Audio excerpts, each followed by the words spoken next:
Hoje, nós temos dois temas que eu gostaria de conversar com você, mas começar por uma comparação interessante, porque o tema, esse debate, ele é inexorável, ele é inevitável. Você viu ontem, né, Pitoli, que a admissibilidade transitou ali na Comissão de Constituição e Justiça. Eu vi uma fala do deputado Sóstenes, representando ali o Partido Liberal, explicando que sim, é inevitável, né, em ano eleitoral, que essa tramitação ocorra e até há interesses de vários grupos, mas nós temos uma oportunidade. Por isso que eu fiz esse convite ao presidente do Instituto Civitas, que pode nos ajudar aí um pouquinho a esclarecer essa situação. Guilherme Azevedo, nosso convidado a partir de agora, cofundador e presidente do Instituto Civitas, uma associação dedicada à produção de propostas produção de propostas, isso mesmo, e ao desenvolvimento de iniciativas voltadas ao fortalecimento institucional do Brasil. Trabalho muito sério. Guilherme Azevedo também é economista, com pós-graduação em auditoria e mercado de capitais, atua na construção de soluções técnicas em temas de interesse público a partir de estudos e debates promovidos pelo Instituto Civitas. Guilherme, boa tarde, seja bem-vindo ao Auriverde. É uma honra vê-lo e ouvi-lo por aqui, Guilherme. Boa tarde, Pitoli, boa tarde, Gerson. Obrigado pelo convite. Muito importante a gente poder ter essa oportunidade de estar discutindo um tema tão relevante aí para a nossa sociedade. Sim, muito importante. Guilherme, e nessa comparação, né, que você propõe para a gente trazer para a nossa audiência, nessa relação Brasil e Estados Unidos, quando o assunto é a tal da escala 6x1, Guilherme? Pois então, Pitoli, o que não tem sido debatido durante as conversas que têm sido discutidas lá no Congresso Nacional é justamente a possibilidade que a gente está tendo aí, essa oportunidade, já que, no nosso entendimento, né, no Civitas, a gente entende que essa proposta ela vai ser aprovada e muito provavelmente vai ser aprovada esse ano, de redução da jornada e também da escala, redução do limite, né? A gente está falando de redução do limite. Hoje o nosso limite de jornada é 44 horas e de escala é 6x1. Então, a gente entende aqui no Civitas que isso deve ser aprovado hoje, muito em consonância com a proposta de projeto de lei do governo, reduzindo o limite da jornada para 40 horas e da escala para 5x2. No final do ano passado, nós já tínhamos, durante todo o segundo semestre do ano passado, a gente trabalhou num projeto de uma proposta, uma PEC e num projeto de lei para organizar essa PEC, né, para regulamentar essa PEC, trazendo essa premissa de que isso seria aprovado esse ano. Então, a gente trabalhou com a hipótese da redução da jornada para 40 horas e da redução do limite da escala para 5x2. Porém, nós entendemos que seria a oportunidade de trazer mais liberdade, mais flexibilidade para a nossa organização de governança no país, né, já que nosso regime no país, ele de fato engessa bastante essa relação de empregador e empregado. A gente traz aí, na verdade, 3 pontos que não têm sido muito discutidos no âmbito desse debate. O primeiro deles é que a gente precisa fazer isso de maneira bastante responsável, sem assodamento e com a transição gradual, não dá para fazer de uma hora para outra, é necessário isso, especialmente para as micro e pequenas empresas, que serão as mais afetadas, as mais impactadas, então elas precisam se reorganizar, a gente precisa dar esse tempo para essa reorganização, com todo o apoio aí dos governos. Nós precisamos também, na nossa proposta, trazer o que a gente está propondo, né? A especificação do valor hora nos contratos de trabalho. A gente entende que isso é muito importante, e aí sim está alinhado com a sua pergunta dessa comparação com os Estados Unidos, não só Estados Unidos, Canadá, França, Reino Unido, Dinamarca, Holanda, diversos países desenvolvidos adotam essa especificação de valor hora nos contratos de trabalho, né? Eles definem o valor do trabalho pela hora e não mensal, como a gente faz aqui. E também a gente coloca como ingrediente fundamental para dar essa maior liberdade e flexibilidade que seja admitido um acordo individual não para suplantar o acordo coletivo, mas sim para ser uma alternativa ao acordo coletivo para negociar ali contratos de trabalho com horas limitadas às 40 horas semanais e à escala 5x2. Então, a gente entende que esses 3 componentes são fundamentais. A gente pode entrar um pouquinho neles, se for o caso. Por gentileza. Guilherme, até uma dúvida. Nós veiculamos um vídeo de uma economista, dias atrás aqui, ela falando sobre prosperidade. A gente encontra prosperidade no trabalho. E nós somos um país pobre, um país, né, que tem todas as dificuldades, um país que vai encontrar problemas ali na frente com relação à previdência social, embora já tenha, mas isso deve se agravar, as questões das benesses do governo, dos programas sociais e assistenciais. E a gente olha, por exemplo, para a Argentina, que caminha para um lado absolutamente contrário do nosso, autorizando que o trabalhador possa, se for da vontade dele, trabalhar até 12 horas por dia. Trabalho não anda junto com a palavra prosperidade? A gente vai encontrar isso num país que está longe de ser desenvolvido? Exato, Vitória. Inclusive no Brasil, se a gente for olhar para a realidade, a gente já tem sim muitos trabalhadores que dentro da legalidade conseguem trabalhar mais do que 8 horas por dia, mais do que em escalas, por exemplo, 7x0. Nós temos hoje aproximadamente, são estimativas, que esses dados eles não são muito precisos, inclusive são valores aproximados de diversas fontes, CAGED, PNAD, ARRAES e do próprio governo, que os valores eles ficam próximos, mas a gente não tem, então a gente tem que tratar como estimativa mesmo. Mas há uma estimativa, por exemplo, do CAGED, de que 1,4 milhão de brasileiros atuem com mais de um vínculo empregatício. Então, é razoável imaginar que essas pessoas trabalhem, sim, por exemplo, numa escala 7x0 e bem mais do que 8 horas por dia, tendo 2 empregos, 2 ou mais, né? Casos de professores, por exemplo, que tenham outra profissão, são bons exemplos. Coronel, o Guilherme está na escuta do senhor. Pois Guilherme, você sabe que eu moro nos Estados Unidos e aqui nós temos uma referência. Na verdade, o Brasil ele tem uma conexão cultural muito grande com a Europa, né? E na Europa, dentro da social-democracia, que mais ou menos é majoritária no continente europeu, há várias leis de proteção ao trabalho, mas há muita flexibilidade. Ou seja, a maioria dos países trabalham realmente com 40 horas semanais, alguns garantem por lei 1 dia de folga, outros garantem 2 dias de folga.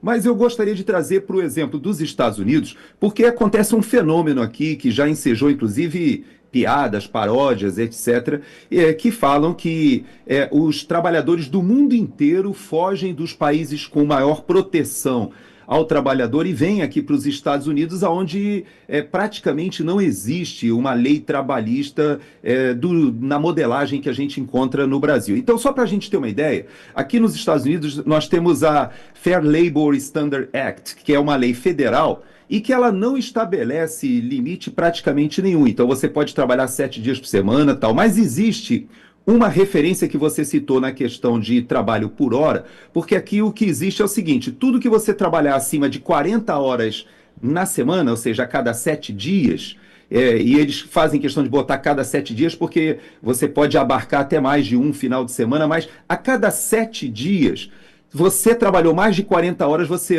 recebe hora extra, o overtime. E o presidente Trump, inclusive, recentemente, ele retirou o imposto de renda sobre gorjeta e hora extra.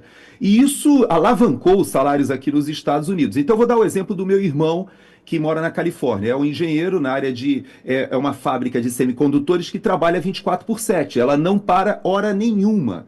Então, meu irmão trabalhou durante muitos anos nos turnos noturnos. E, nos últimos anos, ele vinha sendo assediado pela empresa para ser promovido. E ninguém entendia por que ele não queria ser promovido na empresa. Eles queriam dar um cargo de gerente. E, finalmente, agora ele aceitou há poucos meses. Mas por que ele não aceitava? Porque ele estava numa escala, por incrível que pareça, de 4x3. Ele trabalhava 4 dias, folgava 3, ou trabalhava 3, folgava 4. Mas trabalhava muitas horas diárias, porque as máquinas não podiam parar. E o melhor, quando sugeriram a ele passar para ser um gerente, ele foi oferecido a ele para a escala 5x2, ou seja, trabalha de segunda a sexta, folga sábado e domingo com um salário maior. E ele dizia, não me interessava, por quê? Porque o meu salário de hora extra, porque ele não trabalhava só 3 dias por semana, ele era chamado às vezes para trabalhar 4, para trabalhar 5, mas isso contava para ele como overtime. Então, essa flexibilidade, Guilherme, parece que nos falta no Brasil e a gente vê na iniciativa dos motoboys, na iniciativa do pessoal de aplicativos, nos próprios microempreendedores individuais que trabalham direto e querem empreender. Você acha que seria possível aproveitar essa oportunidade em que a demagogia de ano eleitoral nos abre essa janela, talvez, de oportunidade para que a gente flexibilize e se aproxime dessa modelagem aqui dos Estados Unidos? Me parece que sim, há essa oportunidade, essa janela de oportunidade, Gerson. Porém, não para chegar ao ponto do que nós temos nos Estados Unidos hoje, que é uma liberdade bem mais ampla. No Brasil, me parece que a gente autorizar para que no mesmo vínculo contratual você consiga superar as 8 horas diárias ou a escala 6x1, me parece que hoje não é factível. Hoje não há vontade política nem apoio popular para isso. Porém, a vontade política e o apoio popular está indo na direção contrária, de reduzir o limite da escala e da jornada. Porém, me parece que mesmo assim a gente pode aproveitar essa oportunidade para trazer maior liberdade, maior flexibilidade para essa alteração que está sendo proposta. Se a gente trouxer, conforme proposto pelo Instituto Civitas, a possibilidade de que seja negociado os contratos, na verdade a possibilidade não, na verdade seria melhor até que fosse a obrigatoriedade, né, dos contratos serem negociados por hora. Tudo bem, se for uma alternativa já está bom, mas eu trarei aqui as vantagens, tá? E também que o trabalhador pudesse negociar com o empregador diretamente a escala que ele vai fazer e a quantidade de horas trabalhadas, a jornada, obviamente respeitando o limite, né, da legislação, isso já traria, sim, uma aproximação maior com a realidade americana, porque o trabalhador, como eu falei um pouco antes, ele poderia ter, por exemplo, 2 contratos de trabalho. Que poderia trabalhar, como você citou do seu irmão, 3, 4 dias numa empresa e 3, 4 dias em outra empresa. E, obviamente, isso é tudo uma questão circunstancial, de vida de cada pessoa. Pode ser que a pessoa não precise trabalhar mais do que 3, 4 dias. Outra pessoa precisa trabalhar todos os dias. E isso precisa ser respeitado. A gente precisa dar essa alternativa e essa possibilidade para os trabalhadores. Não é que hoje eles não tenham isso, eles até têm, só que é mais engessado. Para que ele possa fazer um contrato de trabalho com horas reduzidas, precisa da validação de sindicatos, de acordos coletivos. Então, se a gente trouxer essa inovação dessa negociação, poder ser flexibilizada também para acordos individuais, me parece que a gente, sim, vai se aproximar mais dessa realidade americana. Para vocês terem uma ideia, se permitir que eu só traga aqui mais um exemplo comparativo, a gente tem 2 efeitos com a especificação do valor hora nos contratos de trabalho, que me parece que vale a pena mencionar aqui. Primeiro, o efeito comparativo, tá? Vamos trazer o caso das empregadas domésticas. Se a gente fizer a pesquisa, os dados do próprio governo, que divulgou recentemente, o salário médio de uma empregada doméstica seletista no Brasil é de R$ 2.047, o que dá aí por hora, tá? Baseando na nossa metodologia de cálculo, que está na nossa proposta, R$ 11,78. As diaristas, em média, elas recebem R$ 250, o que daria um salário por hora de R$ 31,25, quase 3 vezes mais. Então, para efeito comparativo, me parece que essa é uma grande vantagem de trazer o valor hora do trabalho para que o trabalhador possa, por meio da transparência, que hoje ele não tem muita noção, ele tem o salário dele mensal, mas não tem muita noção do que isso significa se comparado a outros profissionais que estão na mesma situação que a dele. E outro efeito também importante de ser mencionado é o efeito do valor do dinheiro, que traz aqui um fator psicológico muito relevante de responsabilidade individual. Veja bem, vou trazer aqui um exemplo de um cidadão que decide ir a um bar com os amigos tomar cervejas. Vamos supor que a cerveja nesse bar seja R$ 15. Ele toma 7 cervejas, ele vai gastar R$ 105. R$ 105. Vamos supor que o salário dele seja de R$ 2.000, isso vai representar 1% do salário dele mensal. Então, isso, do ponto de vista do impacto psicológico, não é tão significativo. Mas se o salário dele for contabilizado por hora, aí isso vai representar 5 dias de trabalho dele.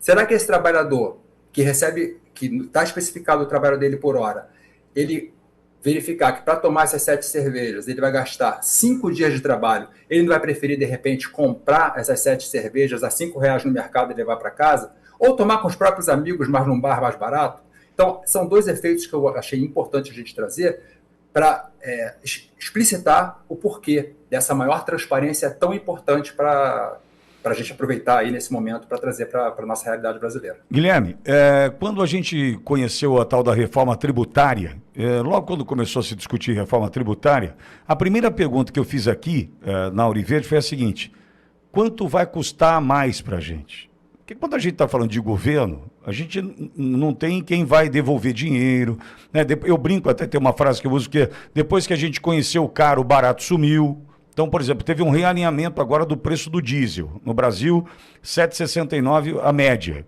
Falaram que era por conta da guerra, uma mentira. Né? Uma grande mentira contada para nós ali, para realinhamento. Não chegou a faltar diesel, só faltou justamente para realinhar. Não vai voltar aos 5,69 que estava. Então, R$ 7,69 está o litro do diesel agora. Então, a minha pergunta foi, quanto vai custar para a gente, né, essa reforma tributária? Nesse caso, eu lanço a mesma questão. Quanto vai custar? Pelo seguinte motivo, vai onerar o trabalhador? Por quê? Porque muito provavelmente tem que ter um ajuste do ponto de vista do que ganha, vai trabalhar menos, vai ganhar menos. E o empregador? Ou seja, quanto vai custar para a gente essa brincadeira?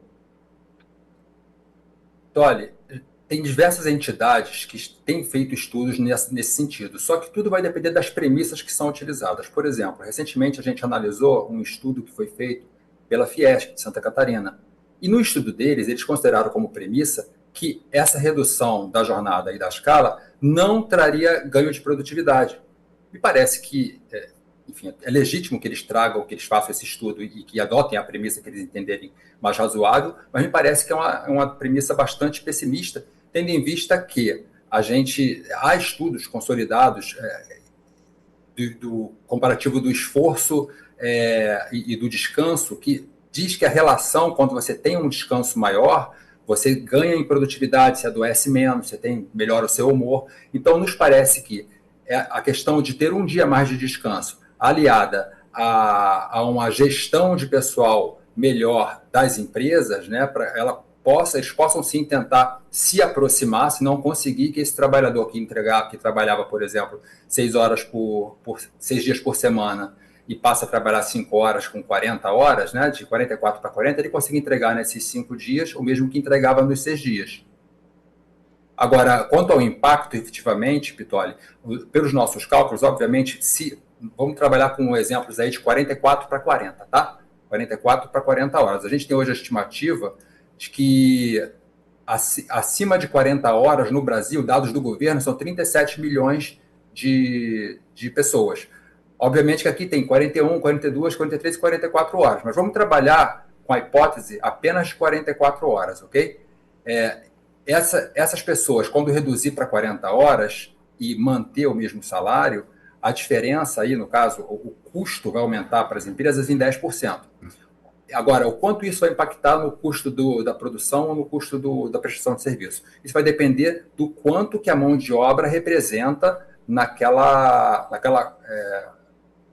escala ali do preço final do produto ou do serviço que aquela empresa preste. Quanto é representativo a mão de obra? E, obviamente, quanto no setor de serviço, isso vai ser mais representativo do que nos outros setores.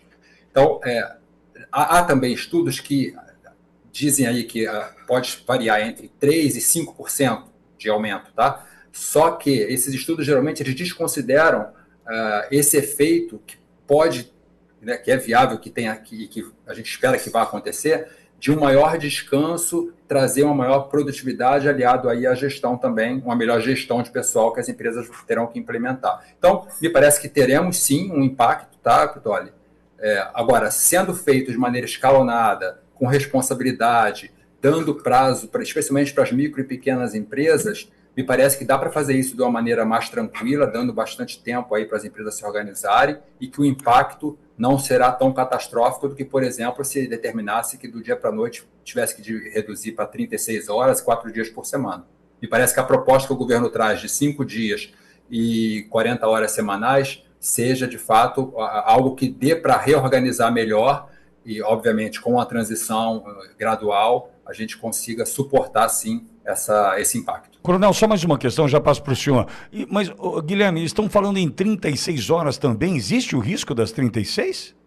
E parece que não, Pitoli. A verdade, as duas propostas, as duas PECs que estão hoje no Congresso, uma do PT e uma do PSOL, ambas elas propõem a redução da jornada para 36 horas, e uma delas, a do PSOL, propõe a redução da escala para 4x3. Para você ver, a escala 4x3 com 36 horas nem daria para encaixar as 36 horas em 4 dias.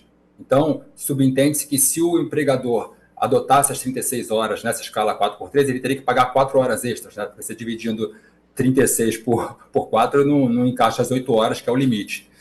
Mas, obviamente, que o que passou agora na CCJ foi só a admissibilidade, o mérito vai ser discutido agora, de agora em diante. E quando for discutir o mérito, a tendência, a meu ver, é que isso caminhe justamente para a proposta que o governo trouxe agora, o PL, que eu interpretei como um indicativo para a base dele de que o que seria o adequado para o governo, que aí, no caso, está mais próxima de uma PEC que está também lá no Senado, do Republicanos, também de 2025, a PEC 4 de 2025, que propunha 40 horas semanais como limite, 2 dias de descanso na semana. É o que o governo está propondo agora também. Fala, Coronel. Não, eu creio que eu quero até agradecer ao Guilherme, porque... Na semana. É o que o governo está propondo agora também. Fala, Coronel. Não, eu creio que eu quero até agradecer ao Guilherme, porque ele traz um pouquinho de luz, Pitoli, porque eu tenho até que te confidenciar. O Guilherme é um dos fundadores, né, do Instituto Civitas, e eu também. Eu participei desses estudos que ele está fazendo referência desde o ano passado, porque a gente percebia, Pitoli, que seria quase impossível a gente deter esse avanço em ano eleitoral como está acontecendo agora. Então, nós começamos a nos preparar, estudar como é que a gente pode utilizar esse momento não para deteriorar até a nossa produtividade, a nossa capacidade empresarial, mas de flexibilizar. E por isso eu trouxe a provocação da comparação aqui com os Estados Unidos, mas nós temos comparação com vários países desenvolvidos que têm número de horas um pouco menor, mas tem mais flexibilidade. E como o Guilherme falou, nós temos hoje crescendo no país de uma maneira gigantesca o empreendedorismo. E o empreendedor, muitas vezes, trabalha 7 dias. Ele, às vezes, o microempreendedor tem só um empregado. E a gente percebe que existe esse desejo do brasileiro de se aproximar a uma liberdade que ele possa trabalhar, talvez, mais horas em um dia, folgar em uma semana 2, mas na outra semana trabalhar até o final de semana e ter a folga no meio da semana. Ou seja, aquilo que a gente percebe que já existe nos países desenvolvidos, em grande parte dos países desenvolvidos. Então, eu quero agradecer muito ao Guilherme, porque eu vi o esforço dele, eu sei que há um grupo de trabalho bastante diversificado, inclusive, Pitoli, até te falo, no Instituto Civitas eu sou o único militar. Todos ali são engenheiros, professores, docentes, nós temos economistas, então é bacana você ver o que aqui nos Estados Unidos a gente tem esses think tanks, né, que são grupos que fazem essas reflexões e propõem para os parlamentares, né, as políticas públicas. Então eu queria agradecer muito o Guilherme, porque eu sei da seriedade do trabalho dele, do pessoal do Civitas, e dizer que a gente tem que aproveitar agora para contactar os nossos parlamentares, como ele disse, que agora começa o debate do mérito. Coronel, e só para aproveitar esse final de conversa com o Guilherme, veja, a gente pode entrar num campo aqui que demandaria horas para a gente discutir, mas nós temos um Brasil que proíbe o trabalho infantil, olha para o jovem aprendiz, mas ao mesmo tempo temos crianças doutrinadas em sala, pouquíssima atenção ao ensino técnico, formador de mão de obra qualificada. Então a gente tem um ponto a vencer. Eu digo isso porque eu comecei a trabalhar com 11 anos e tenho assim, absoluta certeza de quanto isso foi importante na minha vida. Ao mesmo tempo, já na fase adulta, eu trabalhei longos anos em 3 empregos, da seguinte forma: eu trabalhava numa emissora de rádio das 8 ao meio-dia, numa outra emissora de rádio, concursado público eu era aí, a Rádio Unesp aqui em Bauru, da 1 às 5 da tarde, e entrava na TV aqui das 18 às 24. E isso foi fundamental para mim no momento onde minha família passava por sérias dificuldades financeiras. E surgiu a possibilidade, então, de eu ter essa escala, onde as folgas jamais se combinavam. Então, era o 7x0 mesmo, porque eu tinha uma folga de um emprego na segunda, de outro na terça, de outro na quarta, e as coisas, nem as férias se encontravam. Mas eu sei que no momento onde eu tinha força para isso, né, para poder fazer isso por mim, isso foi de fundamental importância. Eu defendo mais a questão da liberdade. Eu sei que no Brasil tem a questão do trabalho ainda análogo à escravidão, porque tem empregador que abusa, por isso que tem a lei que protege, mas a liberdade, vejo eu, que seria fundamental para a gente poder avançar. Escolha você, como por exemplo teve um chinês, não me lembro o nome dele, fez um vídeo recentemente aqui nas redes sociais e agradeceu, né, o tal do fim da escala 6x1, olhando e falando assim, que bom que vocês estão trabalhando assim. Vocês estão lidando com isso dessa forma, porque eu aprendi a trabalhar 18 horas por dia. No Brasil eu prosperei, eu enriqueci, enquanto a gente tem uma população que definha, economicamente falando. Então, é um assunto que eu entendo perfeitamente o posicionamento do Instituto, que já se antecipou sabendo que é uma medida eleitoreira e que vai avançar. Por isso que eu respeito e muito o trabalho do Instituto, mas na minha torcida é que a gente pudesse encontrar liberdade para que cada um fizesse o melhor por si, né? Porque é um Brasil tão pobre, é um Brasil que não produz, produzimos muito menos que o americano produz, não temos capacidade, mão de obra, qualificação, enfim. Então, Guilherme, e só isso que me incomoda um pouco, sabe? Embora eu entenda perfeitamente o trabalho do Instituto, que está contando com o ano eleitoreiro e com a medida eleitoreira, viu, Guilherme? Exato. Não, e me parece, Pitoli, que o seu desejo, de certo modo, ele está contemplado na proposta do Instituto. Inclusive, eu queria deixar para quem nos ouve que o site do Instituto é civitas.org.br. As propostas estão lá, a gente não quer crédito nenhum, qualquer cidadão ou parlamentar que queira pode baixar nossas propostas e usar para fazer emendas, se for o caso, né, para propor emendas.